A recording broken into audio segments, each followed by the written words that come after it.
Hi friends, in today's current affairs lecture, I am going to tell you about an important policy announced by the government of India recently.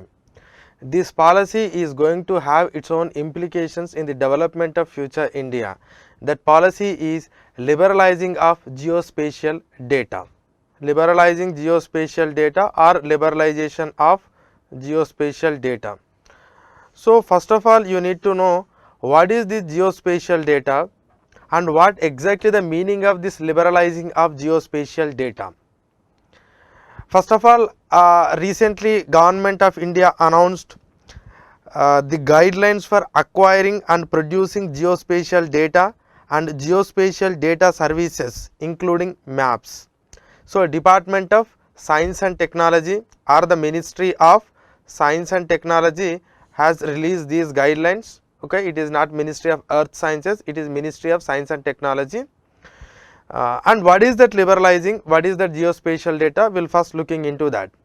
So when it comes to the definition of geospatial data, so what exactly the meaning of this term geospatial data? See, geospatial data is a data about the objects or events.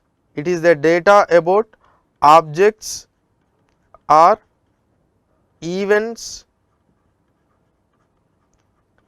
or phenomenon that have a location on the surface of the earth, that have a location on the surface of the earth. That means on the surface of the earth there is a location, and this location we might have an object in this location, or some event might have happened in this location, or a phenomena might have happened in this location. So giving an information about any object or any event or any phenomenon of a particular location, we call it as geospatial data. So how you will get that data, that is a different thing. How we are getting the data is a different thing, but if any location gives you any information of any object or event or any phenomenon occurred in that particular place, that data we call it as geospatial data. Suppose what are the different types of things that are providing the data of about different objects, events and phenomenon. See, there are many things that you can get from the location. First of all, I think we are all aware about maps, Google Maps, and these maps will provide you an information of a particular place on map, particular place on a map, the diagram of a particular road or a particular any institution. So that map is one type of geospatial data. And when it comes to the remote sensing, so through remote sensing you can identify what is the amount of forest cover here. Through the remote sensing you can identify what is the level of minerals available here. That means through the remote sensing you are getting an information of a particular location. It may be anything. So remote sensing is also part of the geospatial data. And global information system, GIS, global information system. See, when it comes to the global information system, generally suppose you want to take the case of the government example, like how many toilets that you have constructed under Swachh Bharat mission. So what you will do is you will go to a particular location to that house and you will add, okay, the house name is the household name is so and so and their house number is so and so and they have constructed the toilet, we tagged a photo and we will write the number, anything that we have given to that. So that means we are adding some information to that location. It's geo information system. It is not only about the location of toilets, it's about location of trees, it's about location of buildings, anything. So that is geo information services.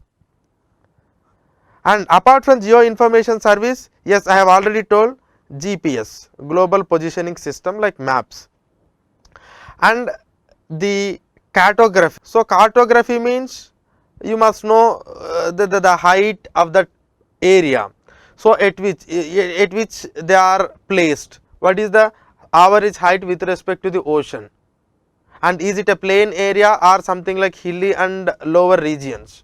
So that cartographic things you will get. And even the information that we are getting from the LiDAR survey, light detecting and ranging. So it also gives you the height at which that particular location is placed. And these things have their own advantages, but these are the things they will give you a different information about a particular location. And there are some remote sensing applications like, okay, this is an area, like this is an earthquake prone area, and this is an area where we are getting cyclone, and this is the level of forest fire.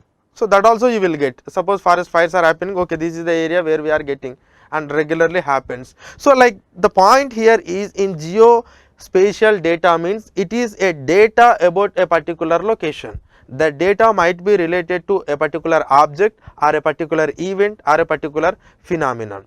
This is, we call it as geospatial data. And in this geospatial data we can get anything like a location of a road, or any structure, or an event like an earthquake, or even malnutrition among the children, or it's not only static events, it also dynamic events like moving vehicle or pedestrian, the spread of infections. These things you can trace from the geospatial data. And here in geospatial data you need to understand there are two parts are there. Suppose just assume this is a map and this is a location. This location you are getting it from the GPS, and here you can add any attribute to this data, any attribute to this data. Suppose just assume here I have planted under Green India mission, I have planted a small plant under Green India mission. So I will add, okay, this plant was planted on 2014 January 5th. The type of plant is some XXXX, and when it comes to the height, okay, the present height is just assume 2.3 feet, and the data, last data updated it on, okay, 2018 January 19th. So this is how I am attributing data to this particular thing, and this data we call it as attributed data. This location data we call it as, okay, it has its own coordinates, so and so. This is a location. So that means here in the geo information system or geospatial data you will have two things, location plus attribute, location plus attribute. So this is important, okay. So when I say any geospatial data, you will get location plus attribute. This gives you the full information. Now I will show you some images so that you can understand what exactly geospatial data is. Just looking into this, you can observe, okay, in that particular location there is a building whose height is 205 feet, whose footprint is 11,649 square feet, and zone is commercial. And take the case of other, say take the case of other, that means they are giving and health. Suppose take the case of species maple, height 38 feet, health good. So that means here you are giving some information about a particular location, and it is not about like this. And you can see these stars and whatever the circles that I have made here, they will give you some sort of information. Maybe the stars indicates like, okay, this is a place where there is population density is very high, and the circles represents, okay, this is an area where you will get so much amount of a mineral. So that means this is also a type of a geospatial data. And see, this is the type of soils, this is the type of soils, and in this location the soils are of different types, okay, they have given different number. So this gives you an information about type of a soil in a particular location. This is again Google map, okay, where you are there and where is your position and where you want to move, what road you can take. So these are some different aspects that they have mentioned under geospatial data.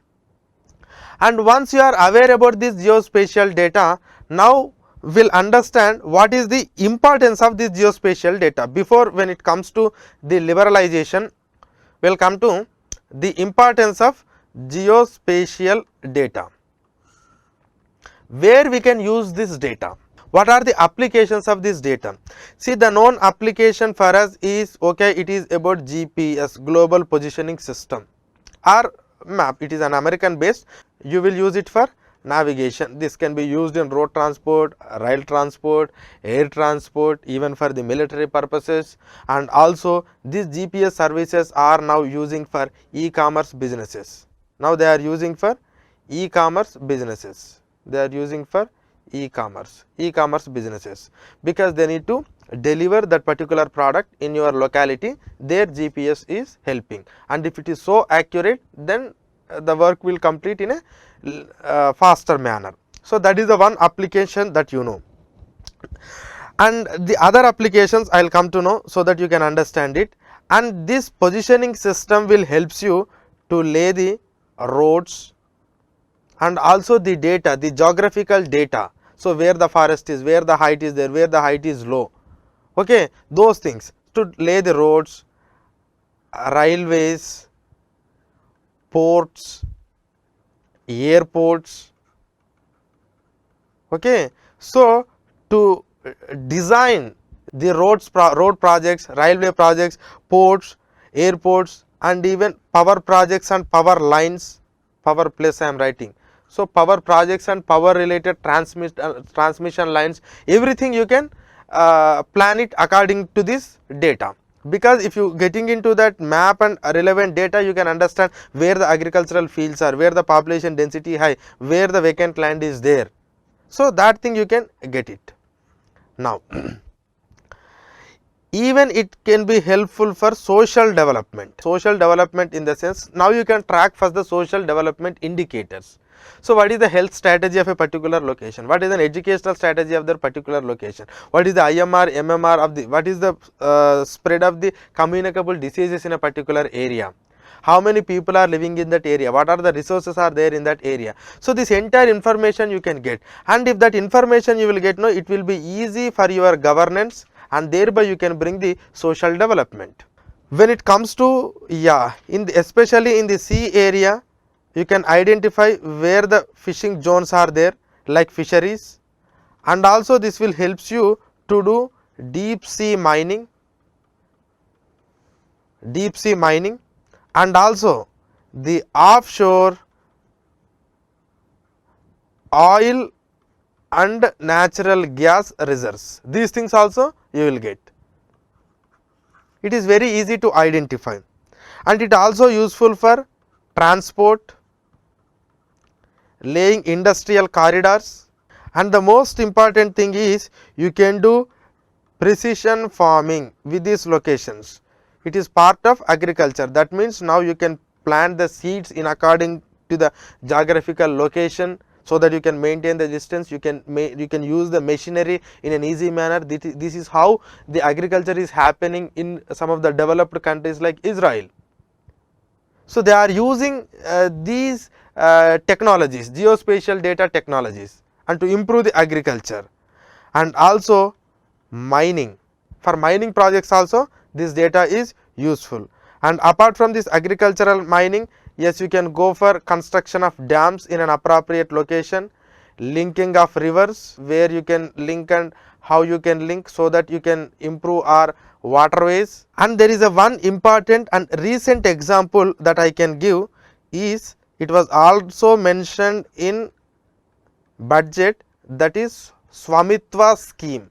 It is under Ministry of Panchayati Raj by the Union government. So the main aim of this Swamitva scheme is providing ownership of the land. Suppose you have the land and there is a document related to this land, and in the document it was said like, okay, you are having some 1 acre, but when it comes to the ground positioning, there is no exact location where your land starts and where your land ends. And because of that, some people are saying like, okay, this is not his land, he has illegally occupied. No, it was mentioned in 1 acre, but it is beyond 1 acre. So lot of disputes are arising when it comes to this boundary disputes with their neighbors.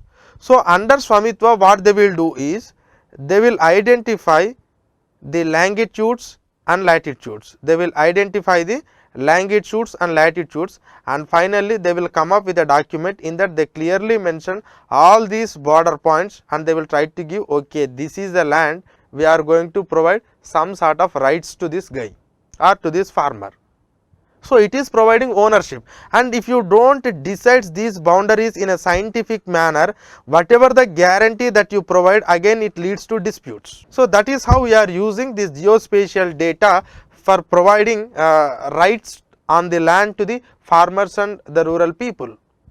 So these are the different applications. So in infrastructure, both coastal area, border area, hilly area, okay, for dedicated freight corridors, for bullet train projects, everything, this data of data of the position of the land is very important. I told you, like, data can be anything. It can be about population, it can be about their social condition, it can be about the texture of the land, it can be about the height and width, what is the topographic condition of that land, anything. That is what geospatial data. Now I will come to what is the problem with this present policy of geospatial data. See, the present problem with the geospatial data is, we do not want to share this data to anyone easily.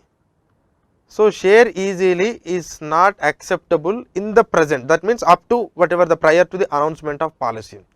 Why? Because if someone came to know about this entire information of different locations in the country, it may lead to a security problem.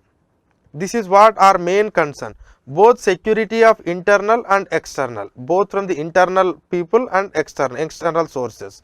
So this is what our main concern, that is why we do not want to release this data easily to the people, and it is entirely under the Ministry of Science and Technology. There is an institute called Survey of India, and the Survey of India is an institute under Ministry of Science and Technology. They used to collect the data and they used to map the data, and if anyone wants the data, they have to go to this and they have to take some prior approvals, and this approval is again a laborious process. It includes licenses, it includes permits, and it also includes security clearances. It is taking lot of time. Now why we wanted to liberalize this data now? Because as our developmental and as our growth needs are increasing, we need to take up lot of developmental projects. We need to lay the roads, we need to lay the buildings, we need to construct the buildings, you need to construct the smaller roads, you need to start different factories, everything. And further, this geospatial data is necessary. And if this data is monopolized by one institute, and whoever wants that data, and they have to go around this organization and they are spending lot of time and money, that is the reason why they wanted to remove this data from the control of Ministry of Science and Technology.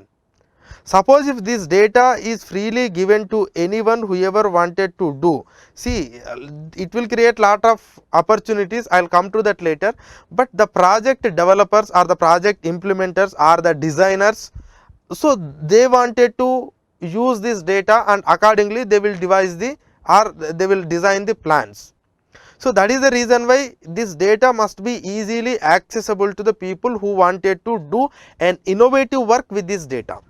An innovative work this data, they can do innovative work in all the fields that I have mentioned earlier.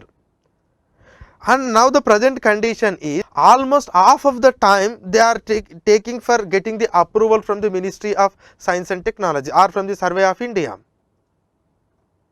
So this is the problem, and that too logistic cost in our country is around 13 to 14% of our GDP.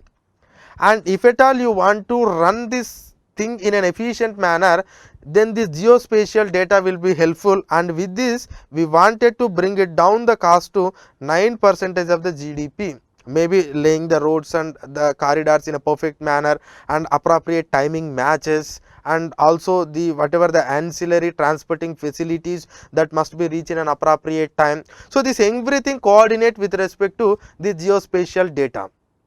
So that is the reason why government has decided to liberalize. So then what they will do under this liberalization process?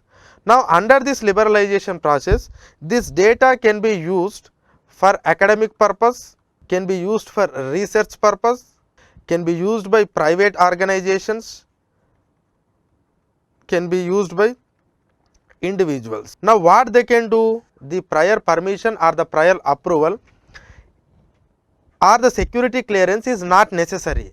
For what? For collection, for generation, for preparation, for dissemination. Wordings are important. You can use this word directly in exam. For storage, for publication, for updation, for digitization. Okay. So, now there is no need of any prior approval for doing all these things of geospatial data. So, no need of approvals, only self attestation is sufficient, only self attestation is sufficient. That means, now it can be easily accessible to, again they are very clear about like Indians or the Indian companies. Suppose if any foreign company or foreign owned or foreign controlled Indian company can get a license from the Indian entities, can get a license from the Indian entities for the purpose of serving their customers in India, for serving their customers in India. That means, they cannot utilize these services outside India for the benefit of outsiders. So, it is only utilized for serving their customers in India, that they can do, but there is a blanket approval has given to the people of Indian entities, and again they are very clear on this. For doing a terrestrial mobile mapping, that means on land they will go with some vehicle and they will try to map locally. So, terrestrial mobile mapping and also surveying Indian territorial waters. So, whatever the waters that belongs to India, the territorial waters, and even street view. And earlier when the street view thing has came, Ministry of Home Affairs has said nothing doing, we do not give permission for the foreign entities. But now they are saying like terrestrial mobile survey, mobile mapping survey, street view survey, terrestrial water survey, these things can be done by Indians, and the data must be processed in India. The data must be processed in India.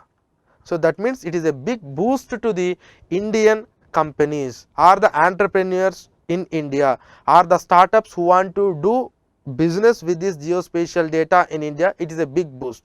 That is why Prime Minister said like it is helping in enhancing the concept of Atmanirbhar.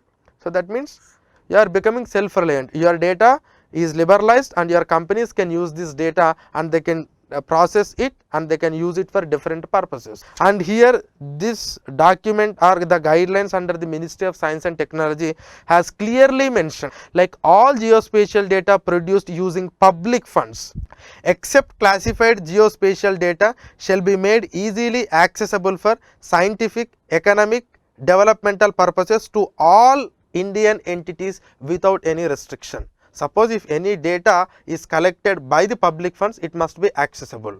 But again the security concept has come. So, if you allow people like this, does it really have its own effect on the security? Either it may be internal security or external security. See, when it comes to this data processing and everything, we are not allowing the foreigners directly without proper checking. One more point is that too for the foreigners for the business purposes to serve the customers in India we are allowing. But what the restriction that we are placing is there is a classified and non-classified. So, classified zones means at present what we are not accessed physically. See, you cannot directly enter into air bases, you cannot directly enter into parliament, you cannot directly enter into central secretariat, you cannot directly enter into some of the strategic installments. So, those are classified zones and those classified zones you are not supposed to map, and these things will be mapped by the Survey of India and those things will be kept it as secret, because they are strategically important. And except that, and again in the policy they have clearly mentioned, we will try to reduce these classified zones as less as possible to enhance ease of doing business or to enhance the easy process of geospatial data. And again there is a negative list of attributes. That means you cannot, I told you know like location plus attributes. So, in this attribute anything you can do, but there is a negative list of attribute. You cannot place any data that you want on that particular location. Just suppose if I want to give information, there might be some sort of sensitive data are there. Okay, in a particular location, these many people are some I can say like handicapped. These many people are Muslim handicapped. these many people are transgenders. So whenever you are releasing data, this might be helpful for some policy purpose, but it has its own impact. So you are not supposed to reveal some data of a particular location. Suppose let us say, okay, this person is there, his bank number is so and so, his Aadhaar number is so and so, his PAN number is so and so. This is the entire data. So these classified, this negative list of attributes you are not supposed to publish. Okay. So in a location you can go for some data, you are not supposed to list that data, and when it comes to the classified zone, you are not supposed to map, you are not supposed to do. Only official things like Survey of India can do that. So this is what you need to understand, and it is highly restricted as far as this security clearance are concerned. And when it comes to just I will show you. Yeah, now you can understand the geospatial domains. In how many ways you can use this geospatial domain? In urban planning, social science, environmental science, smart cities, land cover, climate science, geoinformation. Okay. Now see, this is the level of employment that it is going to provide. Now when the developmental works needs this geospatial data, as the developmental projects are progressing, and that too you need lot of professionals to process this data. That is the reason why it gives lot of employment in IT sector. Here just I am writing it is providing data in IT sector, it is data, it is providing lot of employment to IT sector, it is providing to e-commerce, it is also providing for some new innovative MSMEs and also startups. So like they are providing lot of employment opportunities. So on the one hand, the liberalization of the data will help us to use this data in a more efficient manner, in a faster manner, and also it creates lot of employment. Thereby it adds a lot of worth to the our India's development progress. And this liberalizing system we can also call it as democratization of the data. This is also the term they are using, democratization of the data. And here the ministry is saying like this is something sharing this data, this is what they are saying, like it is a fair sharing of data, and again fair pricing of data, also a easy access of data. So this is in three ways this is happening, and the government is estimating like this is going to create around 90,000 crore worth of value in the coming years, maybe by the end of 2030. That is what the estimations by the governmental agencies like Ministry of Science and Technology they have told. And again when this information has become liberalized, it will attract the private people, it improves the competition, and also in some cases this public plus private collaboration will really help a lot, So this is what you need to understand. This is the liberalization of the geospatial data and maps. Recent guidelines are issued. This is very important. You may get the question, and how this policy can helpful in improving the agricultural production, or improving the infrastructure, or improving the e-commerce, or how it improves the coastal ecosystem, or how it improves our infrastructure in the border areas, or how it reduces our logistic cost. So these are the things that you may get it. Okay. So this is having a lot of relevance in this present day economy, and that is the reason why they have liberalized it with some conditions. So must be very clear on this. So you may get a different type of questions, because geospatial data has its own application in different aspects. Okay. So with the self certification, with the democratization of the data, with the fair accessing of the data is going to help a lot, and it also able to produce lot of employment and generate lot of value in this present day economy, and also it leads to Atmanirbhar India or Atmanirbhar Bharat. Okay. Thank you.